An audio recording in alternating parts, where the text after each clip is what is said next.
So you're working from the kitchen table. I am. So I work from my kitchen table. I have the perfect lighting. I have like an east facing window. So I have beautiful lighting coming in, and that's where I create. But then I take over my kitchen table, and that's where I do my administrative stuff. But because it's our kitchen table, I spread everything out because I'm working on multiple projects throughout the day. So I'm doing different things. But comes like we obviously live here. So then when it's dinner time or lunchtime or whatever, everybody comes in, they collect. Yeah, I feel you totally. I've been working off of my kitchen table for a whole year and something. Yeah, and it's just, it's pain in the ass. And then pain in the butt. I'm sorry. We're no, I'm not at all offended. Please, no, not at all. No, I like the space because it's a large area for me to work. And I love the natural lighting that comes in. But yeah, it's definitely a pain, when you have family and stuff and everybody comes in, this is where everybody congregates. Yeah. So it's like the best of both worlds. Like I was actually in one of our spare bedrooms, but my husband now actually works from home all the time. He actually works for Zoom. So he's home all the time. So I said, you're going to be in meetings all the time. You need to be in that spare room. So I gave up a studio space that I had so that he could have it. And I don't mean to be like a martyr or anything. I actually love where I am right now because I love the natural lighting that comes in. But, I like the workspace, but when it comes time for everybody, mealtime, it gets a little hairy. Yeah. Well, I ended up occupying a little corner in the garage. And it works for me, but, the rest of the garage is cluttered. So that kind of, stagnates me a little bit. I literally have a tiny corner. And there's a problem with the natural light. I open the garage door, but it's not like sometimes I just want to be, in the quiet and I don't want neighbors to come by and like, oh, what are you doing there? It's like, hey, right. This is my art studio. Oh, can we come and check? Like, and I welcome everybody, but sometimes you just need to concentrate. So I close it. I have the daylight, bulbs, but it's just not the same. You just can't replicate it, and it sounds like you're a lot like me. I'm a very social person. So I love when I see people, I naturally just light up. And if they want to talk, I will totally engage, but I think it's really interesting what you're saying about the garage, because we as creatives, like I think new creatives have this idea that like you have to have this grand studio space to work. And you really don't. Like you can create in any space that you make, as long as the lighting is decent and you have an area to do it, you can do it. I've painted in my garage before too. Like at the beginning of lockdown and with quarantine, my entire family was home. So 2 young adults and me and my person, and there was literally no place to go. I just needed quiet, right? I just needed a place to focus. So I went in the garage. It was nice outside. The lighting was decent, but it was the space of my own where I could just create for myself. I just laid my stuff out and I just had my space and like my time for myself.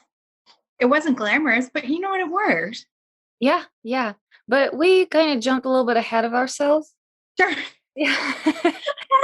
Let's get back to the beginning. Welcome everybody to the In the Art Scene podcast. This is season 2, and I believe this is episode number 5, but we will check it out. I'm losing the count already.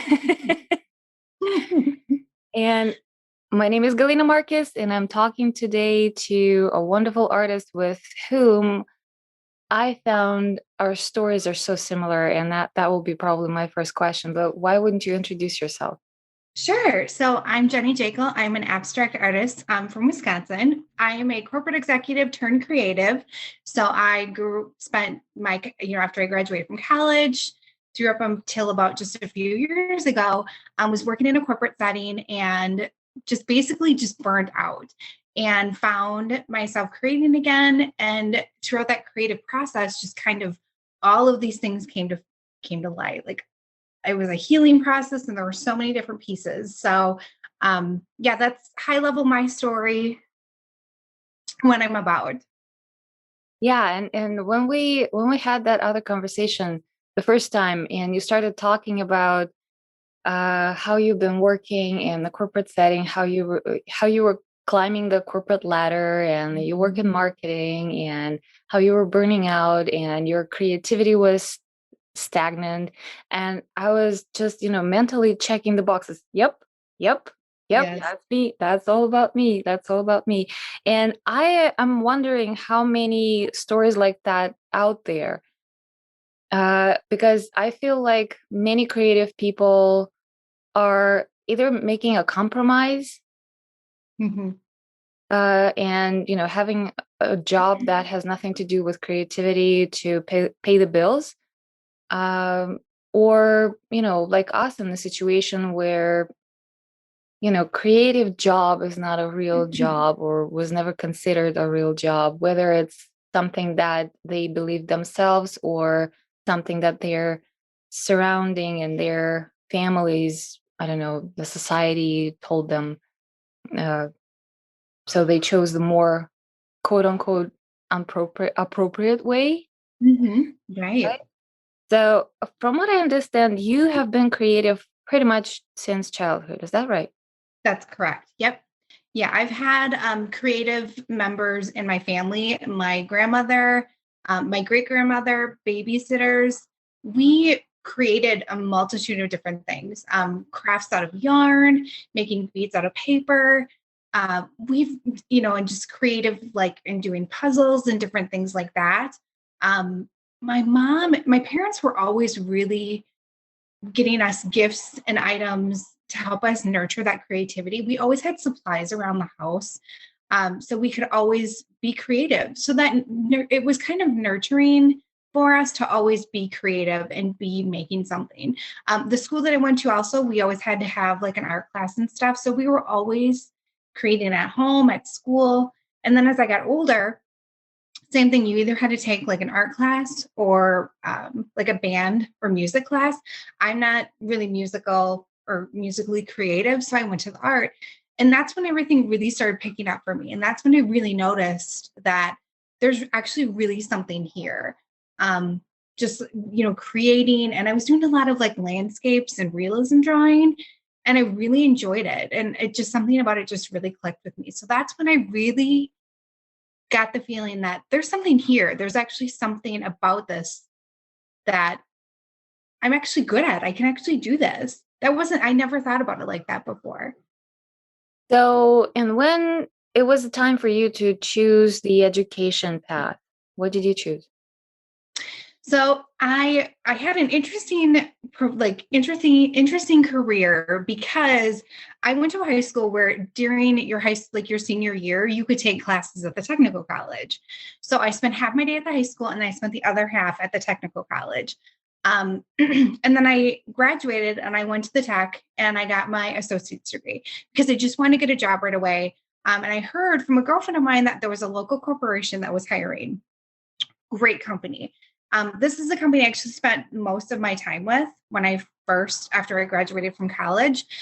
Literally landed a job the day after my internship had left. I was working there and then immediately turned into like a full-time paid, well, the other internship was paid too, but a full-time position.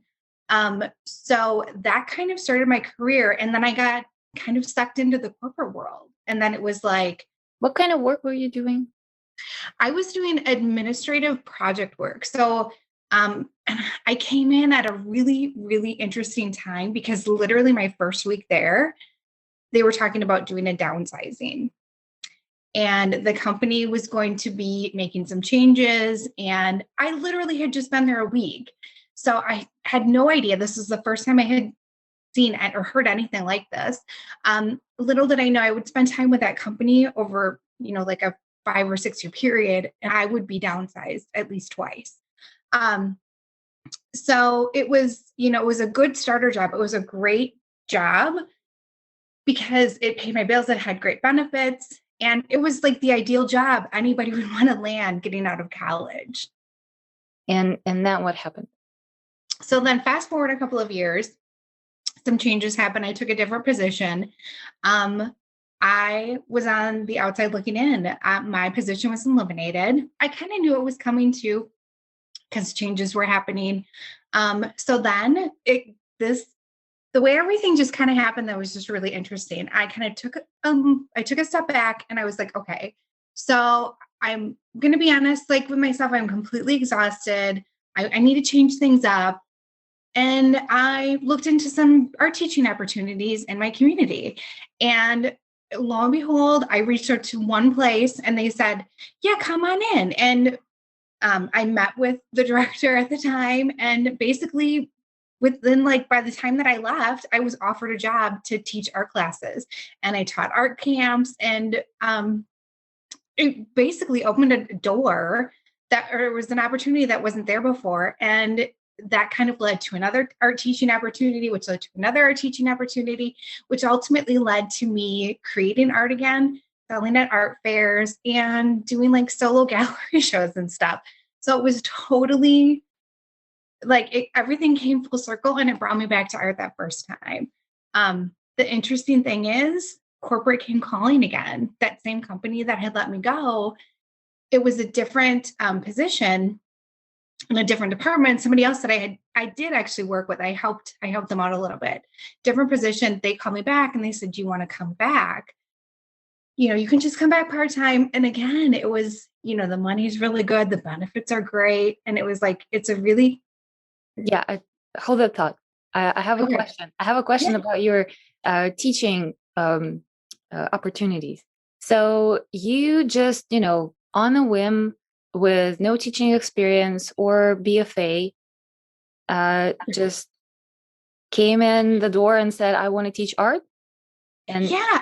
they I said, had "Welcome." And because this is actually, you are incredibly lucky, and I yeah, personally see it as a almost like a communication from the universe, because for yeah. a lot of people it's like, well, what's your degree, what's your portfolio, have you taught before, where have you shown, do you have any credentials, do you have any references, anything like that. You on a whim, like, hey, I'm a creative person, can I teach art? And it's like, yes, sure, come on in. So that's amazing. I mean, truly, in all honesty, I just was looking to do some networking, right? I was just going in to kind of network and meet with people. The idea was, you want to network and talk with people who live in the space that you want to live and work in. Um, they were hiring at the time. They were coming, they knew that summertime was a really, really busy time of year for them. So they needed instructors. And I kid you not, I really didn't know what I was getting into, but something about teaching just stuck with me. I mean, it's so hard and it's so intense, but it's so rewarding, and I fell in love with it. It wasn't anything that it was ever on my radar before, but I loved it so much. I have the same experience with teaching. I never taught in a proper, like, I don't know, I never worked for the city or anything like that, but I did a art camp last year during the pandemic for the neighborhood kids. And I Oh, do run classes online, just as a working artist. And ever since I started teaching, I like, this is such a transformative experience. mhm. And working with adults and working with children are two different transformative experience. Absolutely. Yeah. And I I fell in love with, the that change when you work with the adults. Within 2 hours of the class, you just see something changing in their faces, in their eyes, Mhm. when they start realizing something about themselves that they withheld. And with children, I can tell you, I don't know, did you teach children? You obviously I summer camps did. and Yep. stuff. School What age. age? So my youngest were probably, and over a period of time, my youngest were, like elementary school, middle school, and high school. So I've taught all the different grades. I worked with 8-year-olds, Okay. and I was terrified. The first class I had with them, like, I have no idea how to keep their attention. I have no idea if they will be interested, if my subjects are, funny enough, interesting enough. I have no idea about their skills or how quickly they will learn. But that was such a blast when you Yeah. just, show up, say, hey, we're going to have fun today, and they zone out, and you just let them do it the way they want to do it. You just, kind of showing them some things that you think would work, and then Mhm. just give them a creative freedom. And that was really, it was intense. It was a lot of Yeah. work. It was intense, but I loved every minute of it.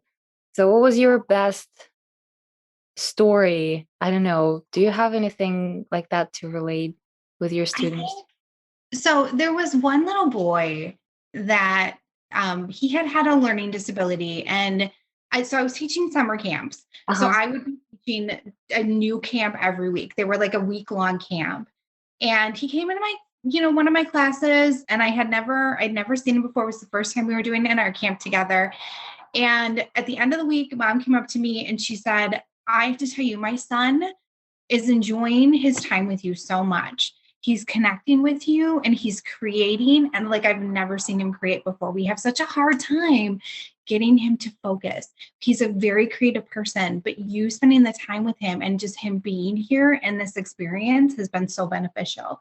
They went to go sign up. I think they signed up for like 5 or 6 more art camps. So I had him through a good portion of the summer.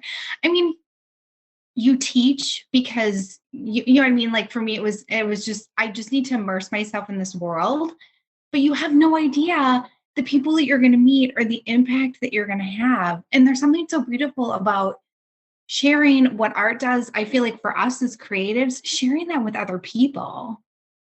So that Absolutely. was that kind of, I mean, even to that, to like today, like it just blows my mind that this little person, that art and that I was a part of their experience and their creative experience. It's really humbling. It's really beautiful. It is humbling, and it's a really good word. It is humbling, and it's a heartwarming. And Mm, just imagining that you are making someone's life better, even if you contribute just a tiny bit, just a tiny mhm, bit, but that's gonna stay with them. And do you remember? And I keep talking to adults, and I keep hearing the stories. People in their 40s and their 50s, like, yeah, well, I'm not creative, and in the third grade, my teacher said mhm, so and so about me, and I never tried. And you know, uh, in that age, whatever we mhm, say influences them for life. mhm. It's such a tender age, and Yeah, I hear you say, adults even today are just like, well, I'm not creative, and that just nothing irritates me more because I'm like, but you are. Everybody is exactly. creative in some way. You just have to be strong enough and brave enough and vulnerable enough to just try because there's something there. It may look different from any, mine or yours, but we're all creatives in some way, shape, or form. You're I right, though. totally agree. I totally agree. And I see it every single time in my classes. Someone comes with, like, it's a fear. It's not that you're not creative, because Mhm. when you let go of fear, and when you like forget about the rules or how Mhm. things quote unquote supposed to be, Yep. and just let it out, whatever you let out is beautiful. It's so much of a mindset, don't you think? Like I think for Absolutely. me, it's my mindset around my work and my creating has changed so much. It's gone from very cautious to, let's just go for it and just see where we end up. And a starving mindset, starving artist mindset to a thriving. I know it's going to take time. I know in my mind it's going to take time, and that's okay, but I'm going to get there because it's what I want and because I know I can do Well, and that's a good segue to my next question, actually. it. Perfect. uh, Working in the corporate world for, Mhm, um, well, for me, it was decade and a half, right? mhm. Yeah. And then having a whole story about the graduation. So we are gradually being put in a box, and things are being very structured, and the goals are being kind of outlined for us. This is where you start. This is how you need to go up, and this is where you want to be when you grow up, right? Right. Uh, so that mindset is so entrenched in us that it's really hard to let go, and I am still working on it. I I I am better, ever since I left my corporate job and became an artist, but I keep falling into the same traps, especially when I start focusing on the administrative side of my art business, right? Because, well, Mhm. yes, I want to be an artist, but I also don't want to be, you know, hanging behind my husband and, relying on him providing for the entire family while I'm having fun, right? I personally am having a hard time creating the um, happy marriage between my creative self and my business self or administrative self, whatever, my marketing self. Right. So how that works for you, because obviously you're changing your mindset, but you're still have you know, a good history of corporate job. I think it's really interesting because I'm very much in tune with you on this one because I hear the same thing. When I first started creating for myself, working for myself, and even today, um, every day it's like a full day. It's programmed into me that I can't waste any time. I have to be busy doing something. Um, and I can't, that's something I'm still kind of working through. I think for me, it's you know, and I think even going back to like the financial aspect of it too, I had these grandiose dreams for myself that I wanted to make X number of month, like, next number of dollars every year. And I'm in an interesting time right now in my career because I'm realizing that where I wanted to be when I first started is very different from where I want to go now, the direction I want to take my art business in now. Um, it's not these like grandiose like financial goals. It's not to make an exorbitant amount of money. It's to achieve the things that I've set out for myself. It's not as much tied to like a dollar amount. It's I guess I'm trying to be very much present in the place that I am right now. I know that I have these big dreams for myself. So right now it's focusing on the bigger dreams and breaking them down and making them into like more manageable pieces. So I have plans for, this year. What do I want to accomplish this year? And just, adding on and building on what worked well for me last year to bring in more of that business. So it's like a fine line, right? Like you're being pulled in like two different directions, like the creative side, but the financial side. I think as a creative, you just kind of have to decide like what do you need to survive and what are you being called to do? For me, I am being called to create and work on these goals that I have for my business. The financial, that'll come along. I mean, I have other things that I know that can produce that. Um, but I think for so long, being in a corporate setting, I've worked so hard for everyone else and I've shown up for everyone else that now I'm slowly starting to show up for myself and realizing slowly what that looks like for me. I'm defining for myself where I want my business to go and what I want my focus to be on and what my big goals are and what do I want to achieve bigger picture with my business. The necessity of being busy all the time and productive all the time, and also showing up for others instead of showing up for yourself. I'm having the same problem, and I've been, experiencing a lot of anxiety because I fall into a procrastination mode. Because I feel the necessity of being busy, but it's not how creativity works. Sometimes you need to develop the idea, or you need to go and get some inspiration, and that looks like you're just, I don't know, walking in the woods, or enjoying a sunshine, or talking to friends and whatever, or going through books or through old photos. Or so in my corporate mind, this is a very unproductive spending of time, and this is, I had a lot of guilt, and I still do, to the extent. And it was very recently, literally a couple months ago, when I finally kind of came to terms with this idea of procrastination being a part of the creative process. When I'm procrastinating, I am still in the process. It's just not happening in a physical world. It happens in my head. So that kind of made me feel a little bit easier, but there's so much work to do. That's such a good point, because I think people see us as creatives. And I recently posted on my Instagram the other day, and somebody commented and they're like, "Oh, I hate the administrative stuff. I hate the administrative side of my business."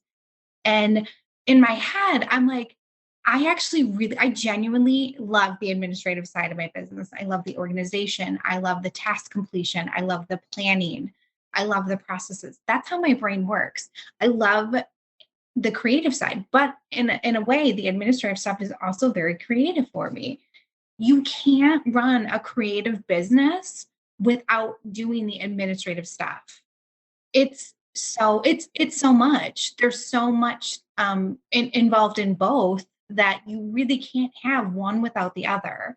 So, I'm very grateful for the corporate setting, because we have that experience and we kind of have that hustle, right? So we kind of have taken what we've learned and invested it in our business.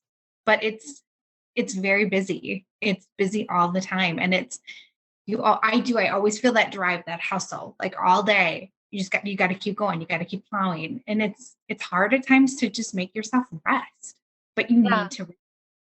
Does it come in a way with your creativity at times? It does. It definitely does, because I am very much the type of person where I kind of get into a pattern, Hmm. and I kind of, when I get focused, I get laser focused, and I just kind of plow through, and kind of put my creating on the side a little bit. But it's the same way with my creating. If I get into a zone, I just go and I just create and I just knock it out. So they kind of go together, I guess. So how do you balance, or how do you switch from one to another, or when the business side gets in the way of your creativity, how do you have um, a trick of turning yourself back? So for me, I really like to plan. Like, I'm a big time planner as far as my business goes. So I know for the month what I'm going to focus on. And then I break it down into every week. Okay, what do I need to accomplish? If I don't really have a lot of administrative stuff going on for the week, like if I don't have a really big project that's coming up, I'll do more time creatively, like focusing on the creative side of my business. I also really tend to kind of just listen intuitively to my body. I'm an early morning person, so I love to get up, get some coffee, and just start creating, because everybody's kind of doing their own thing. It's just me and that quiet space. And it's just kind of how I wake up, and it kind of lets me warm up a little bit, and it preps me for the rest of the day. On the opposite end, I really like working at night though, too. So I'm not very good about having like a structured kind of day. That's something that I'm working on. But I just kind of create when I feel called to. I make sure that I'm creating at least. I'd like to try every day, but sometimes it's just not realistic. Other couple of days.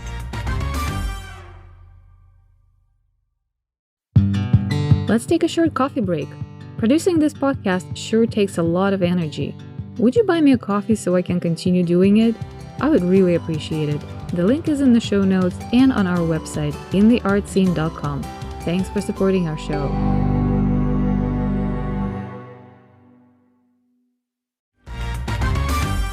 So I've heard of the phenomena of your kind of your internal clock, when you know what part of day is best for what activity. Yeah. So it sounds like your morning and early morning is like, I consider myself an early morning person, but I wake up around 6:30, and I know that this is not the limit. I don't know what early morning means to you. Uh, so it looks like morning and the evening are the more creative times for you, and in the middle of the day you can, do the hassle and bustle of, house chores, administrative work, etc., etc. So I think this is very important to understand and not push yourself to do something that you are not suited in the wrong hour of the day, right? I I think that's so important, right? Because if you're not in that creative mindset, if you're not totally focused on that creative space, especially me, because I'm front and center here. So if I'm not in a zone or if I'm frustrated and I go into creating and I have all of this external noise around me, I'm not going to produce great work, which is fine. But ultimately, it's going to snowball and I'm going to get frustrated and I'm going to get mad. And then it's going to make me push back on creating because it's going to make me feel like I'm putting space there because I don't like the work that I'm producing. So, and I don't want that kind of energy in my work. There are times, yes, you make bad work, but if it's not a good environment and you're not in a creative space and you can't I love the mornings because it's just pure. Like it's just quiet. The sun is starting to rise. The birds are chirping. Like it truly is a magical time. And there's nobody else around. So it's quiet. So there's something to be said about listening to your body and creating when you feel called to do it. Now, I understand that there are some creatives that, this is their side hustle. And that's totally, it's totally fine too. My biggest thing is I've heard of creatives that are, and I did it. I did it myself. I was exhausted from working an entire day at corporate and you come home and you have other stuff that you need to do. But even just like 5 or 10 minutes just would make me a better person. It would make me a better person for my spouse, for my stepkids, just me. I just felt better. So even if you just get just like a few minutes of that creative time, do it. It's so important for your creative practice, but it's also good for everybody around you too, and for yourself. Absolutely. Absolutely. So how do you manage to do it on your kitchen table? Do you have like a box that you bring in and then you take it out? So I mentioned that I love organization. Uh-huh. So I have folders. So I literally have an organization system set up for work that I have that I'm working on. And I have piles. So I have it looks like a little city. Like there's like if I did an aerial, there's little plots of items all through it. And I'm such a visual person. So I have post-it notes of like what I need to do on each one of the things. So I have a work in progress pile. I have an administrative to do. I have you're just like mail items to mail out or things or ideas like a running idea list just so that everything's kind of covered because you just and when I'm in it I'm just kind of going and I'm touching every single thing, but it has to be organized, otherwise it's a methodical mess, if you will. It's all organized, I know everything is, but there's a lot going I know. And you know what? I actually think that a lot of people would benefit from seeing that, process and organization that you have because if, even as a creative, you are organized. on. We tend to be disorganized in some areas. Like, for example, Right. for me, I do things when they're organized, like my computer, everything is in folders. And like my studio, I love organizing storage. So it's very easy for me to find things where they are. But in terms of process, I tend to fall, like I slip through, I don't know how to say that. Yeah. No, you're right. I fall off the schedule and I mean, I literally have I just discovered not discovered I kind of have all those things in front of me, and sometimes I put the work unfinished aside thinking like, well, okay, I will, go around, rest a little bit, maybe switch to something else, and then I just don't notice how the year went by and I haven't touched it, and there's just a little bit to finish and now I'm not in the mood anymore, you know right. that kind of stuff. So I do actually think that that would be an interesting thing to show to other people how you organize your creative space and your creative process. And trust me, I have talked to so many visual artists, and a lot of them, especially at the beginning, when they cannot afford, a spare room or some kind of a isolated space, kitchen table is the first choice for all of us. Absolutely. I think there's something really interesting to me. I don't really think anything of it, but I think, again, kind of going back to what we were talking about earlier, creatives think that they have to have this grand space, and it's no, start with what you have. Start where you can. Just start and just show up. So yeah, I'm a creative that's, in my creative career, but I use my kitchen table because it works. And I love this space. So yeah, no, I definitely agree with the organization bit. It's funny, you and I kind of worked in this world and we don't really think anything of it, but people really want to know. They want to know. I don't want to say I feel like we have a leg up, but we kind of do because we have literal business real time experience. So there's something to be said about that. Yeah, and even if it's not going to work for everybody, it at least will give people ideas, right? Because if you Yeah. figure out something for yourself, everyone else can see it and say, well, okay, at least that I know that this is not going to work for me, but something in that setting I can borrow and use for myself, and it will make my life a little bit easier. I don't know, maybe do you want to do like Instagram live, show people? Let's We do it could. together. Let's share the creative spaces. I will show my, hot mess of a studio, and you will show your neatly organized kitchen table. But I think that would be fun because I mean I can't take credit for the organization that I have, like the idea that I have. I literally worked with an executive assistant upstairs. The executives were always way up on the top floor, and you weren't really allowed up there unless you were, somebody special. We were friends, so I would go up there, and her desk was stunning. She had this gorgeous desk, and all of the papers were lined up. And in the corner was a post-it note, and she wrote a note on it and what action she needed to take, and what was pending. And I just thought that is beautiful. And I have taken that into my business, and that's how I organize everything that I need to do. It's it works. It looks great, but it's so functional too. Well, I feel like I totally will benefit from seeing it.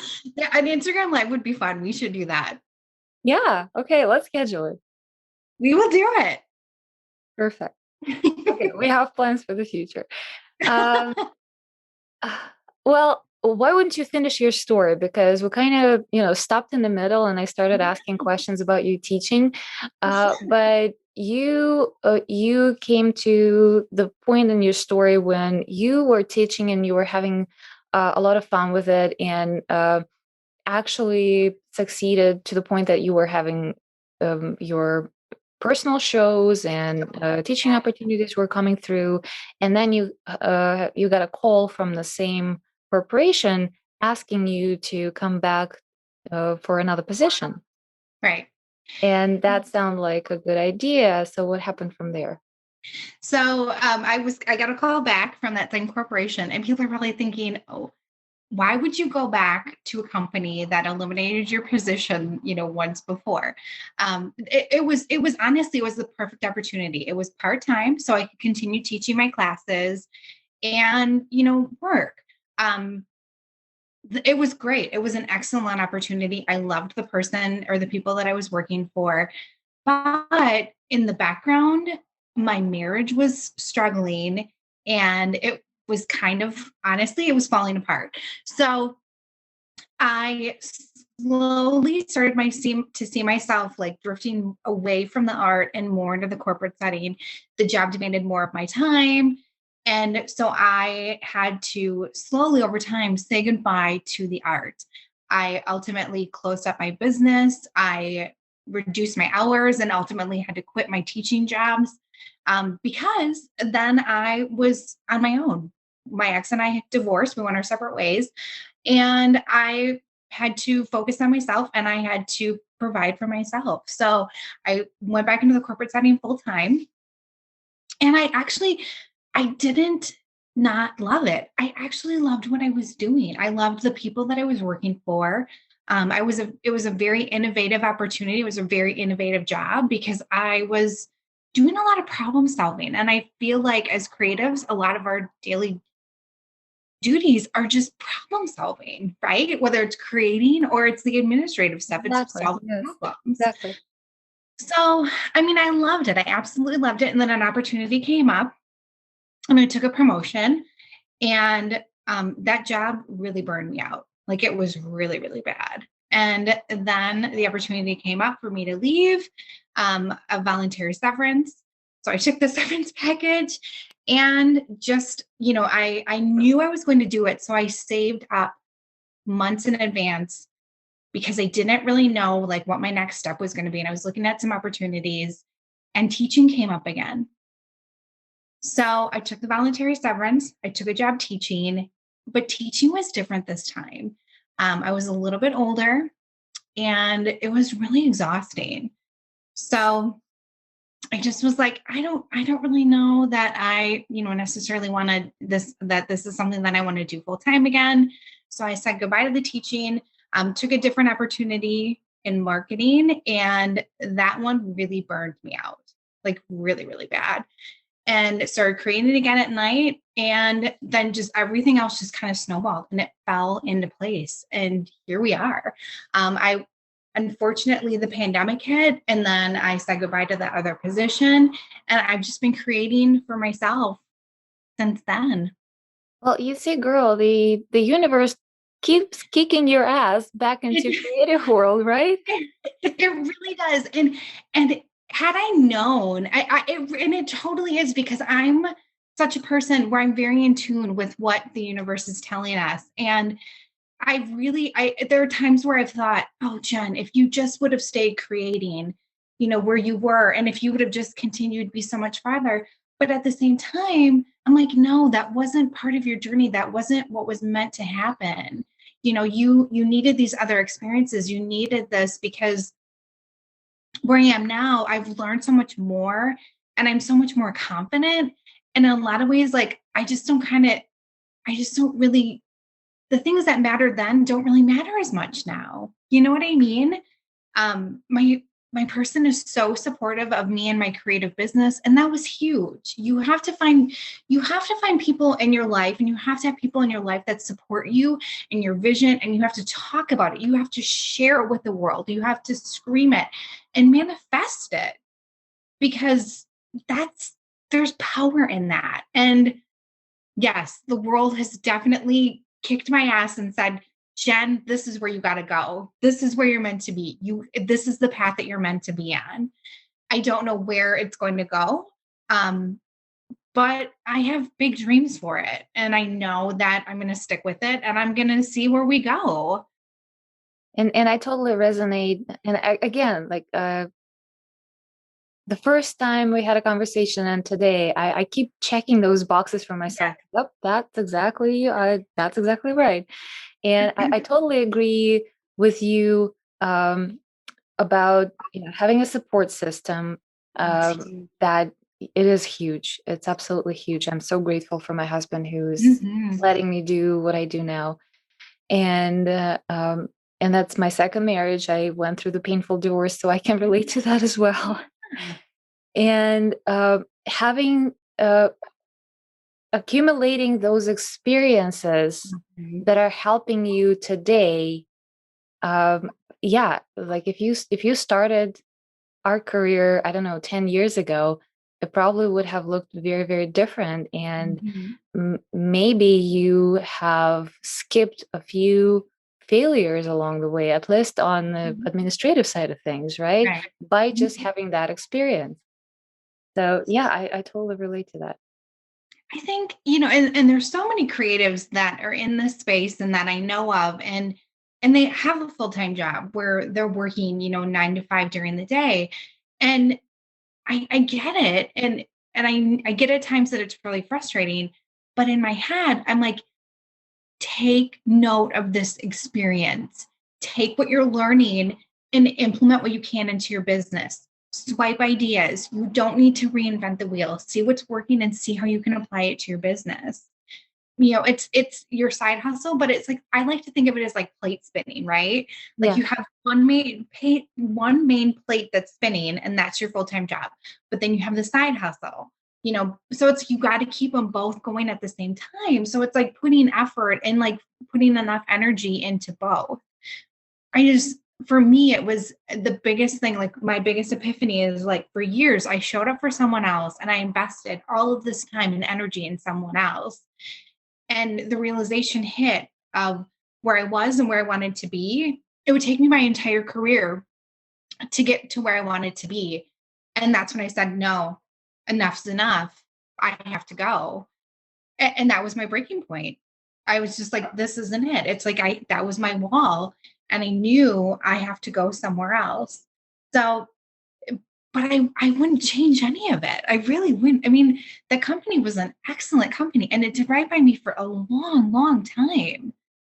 The experiences were great. And yes, it hurt like hell when I was told your position's being eliminated.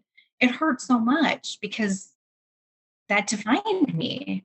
Yeah. But Yeah. then that happened, I wouldn't have found art and I wouldn't have found art again. So it all happens for a reason. Everything happens for a reason. Absolutely. Absolutely agree.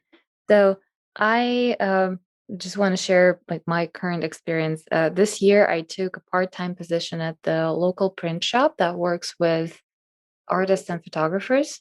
So we're doing, professional giclées, archival prints and all kinds of stuff, metals, plexiglass, whatever, you name it, canvases. Um, and that was also kind of that was an experience that I willingly stepped in Mm-hmm. because now I understand what I want, like new experiences that I want in my creative career. Mm-hmm. And that was a great opportunity because they're really close to my house. They're wonderful people. I absolutely love working there. My schedule is super flexible. I work there 2 days a week. I can, take more time off, or if I need to, come and work a little more, I can do that. I meet amazing artists who are walking in the doors every day. I work with amazing original art Oh, almost every day. And beautiful. I'm learning the processes because a year ago, when I was starting to think about, okay, how do people sell prints and what goes into it, I went into, Dr. Google, YouTube, whatever, and everybody has different opinions, and everybody lives in a different spaces, right? And it Mm-hmm. all seems way too complicated and way too expensive, Mm-hmm. right? And here we are. I found someone right in my backyard, literally, where I can get the first hand experience, not only to learn, but also, help other artists to learn what goes into it.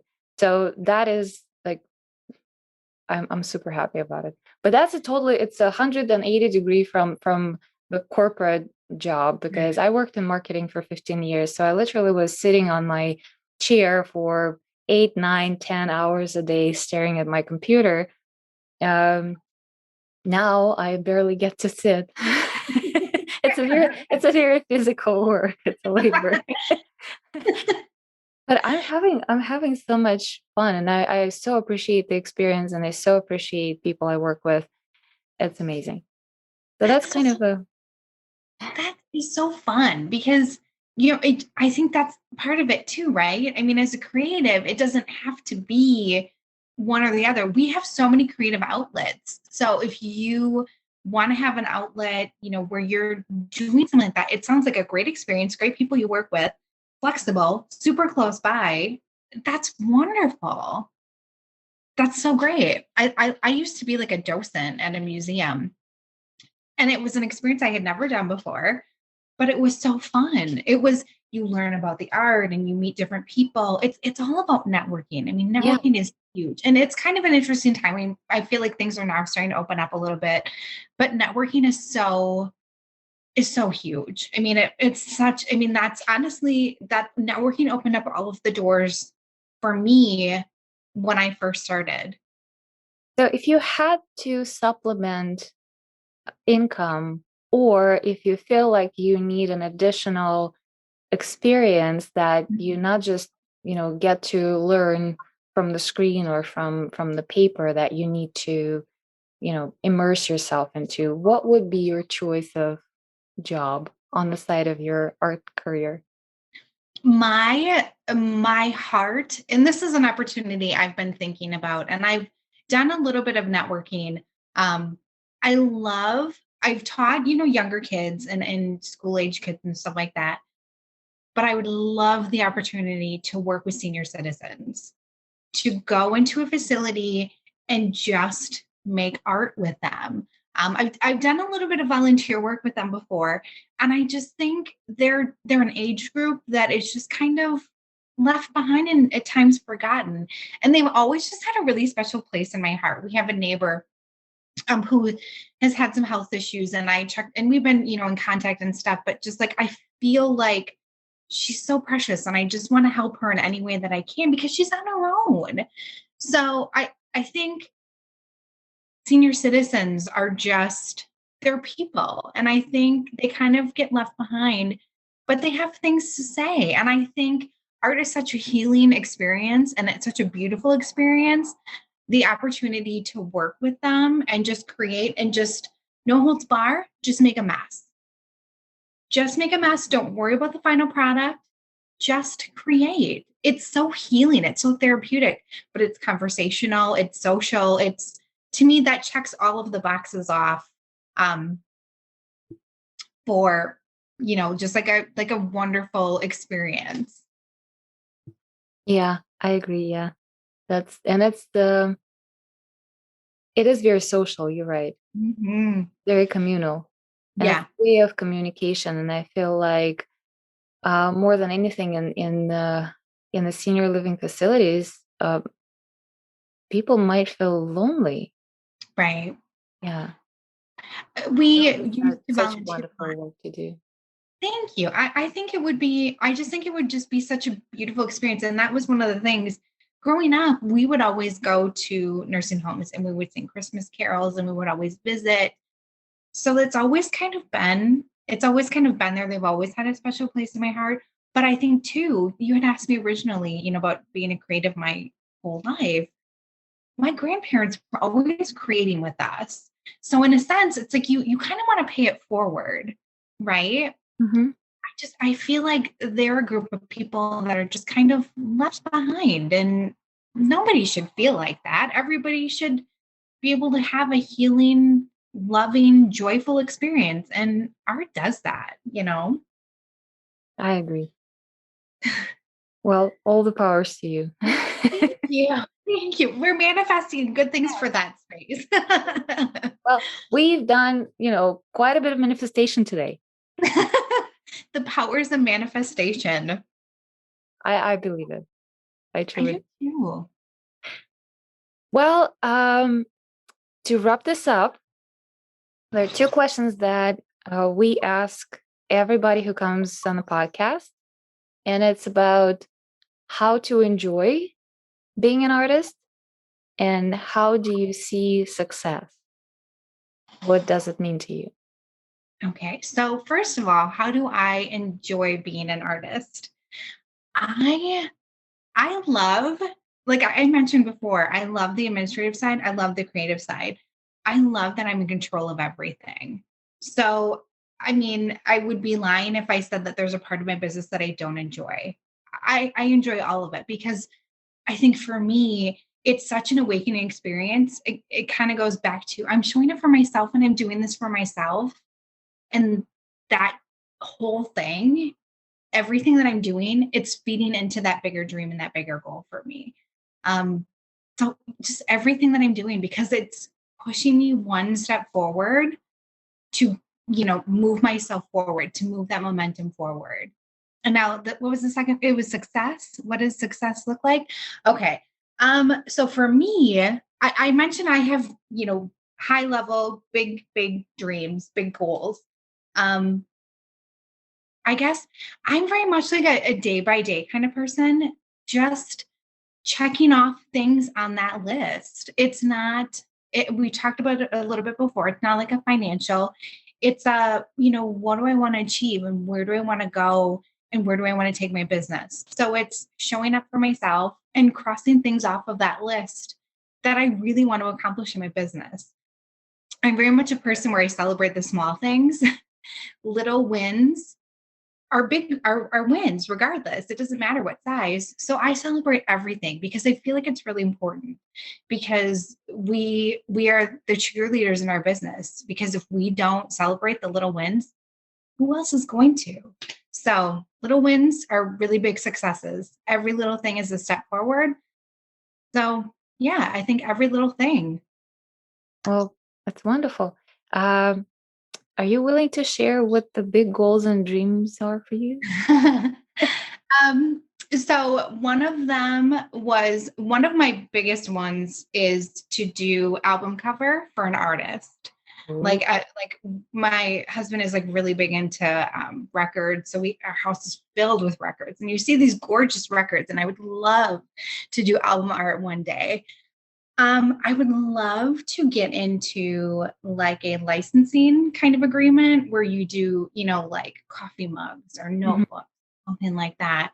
Um, those are probably the ones that I'm willing to disclose right now. There's one that I'm working on. I'm announcing it a week from Friday. So that'll be coming out. And this is when it's been so nerve-wracking, but I'm really excited because I'm finally going to make it happen. But it'll be coming very shortly. Yeah, to that point, by the time this episode airs, I think you will already have made an announcement. So, Oh, okay. so we will make sure to put the links in the show notes and in the adjacent blog post so everybody can go there and see. Perfect. Yeah. So, well, since it's not going on air right now, do you want to share what it is so people know which link to look for? Yes. So a week from Friday, my Etsy shop will be open. Oh, nice. Yes, it is. Yay. Thank you. Congratulations. It's been something it's been on my heart for a while. And I like to say that I'm a slow, how do I say that? Like um, I'm not a slow grower, but I'm a late bloomer. So like I'm very cautious in things with my business and especially like things like this that take a lot of time. I'm not going to throw something out there unless it's like absolutely perfect. So it's taken a lot of time, a lot of energy, but yes, I'm excited to finally wrap it up and present it and have it up and running. Okay, well, everybody, the link to Jenny's Etsy shop is in the show notes and in the blog post. So please don't skip the visit to the website in theartscene.com. Find the blog post. There will be Jenny's face on it. So and click that link and go check the Etsy shop. Thank you. You're welcome. All right. Well, I feel like it's a good place to wrap up. Unless you want to say anything else. Actually, um, if you have one piece of advice for someone who is switching from the corporate career to the creative career, what would you say to that person? Because I know for myself, there's a lot of anxiety, there's a lot of uncertainty, and yeah, it's scary. I love that you asked this question because I feel like there's so many people that are in my space. This is kind of a conversation that comes up a lot. I would say a couple different things. Make sure that you have your financials set, that you have what you need so that you can make the leap. Whatever that looks like for you, make sure that you're set so that you don't have to worry about that. You don't have to think about it. I think the second biggest thing is show up for yourself. Do it. It's going to take time, and that's okay. But continue to make progress. Movement, showing up, that's progress forward, and that's going to help. Um, but it is going to take time, but that's okay. And I think the next biggest thing is I'm a very optimistic person. So for me, it's always like I always try and see the good in everything. Celebrate everything. Be positive. You are the cheerleader. You are the person that is running this business. Celebrate everything. And if something negative happens, deal with it, but move on from it. Don't dwell in it. Stay positive and stay the course. Those are the three biggest things I think I would tell anybody that's moving from a a corporate kind of setting into a creative setting. Oh, it's wonderful advice. Thank you so much. Yeah. I wish someone had that advice for me when I was leaving my corporate job. I know. And it's just one of those things where it took some time to get here. I mean, I'm not gonna lie. It wasn't like this was an overnight kind of thing. I woke up and I feel like this. Yeah, but It it's so definitely worth it. It's a hard journey, but it's so worth is. it. That's the other thing. It's very difficult. People don't share the negative things. They don't share the struggles. They don't share the no's. How many times you're gonna know, but then you ultimately get the yes. So I think at times that we have to share the realistic side of being a creative. That yes, it's not easy. It is very hard. And there are a lot of difficult things that we deal with, but there are also really great, wonderful things. So sharing the full story, the big picture, not just parts of it. Yeah, I agree. Well, thank you so much for coming and sharing your story. It was wonderful. I Thank you. enjoyed the conversation. Good. Me too. Thank you so much.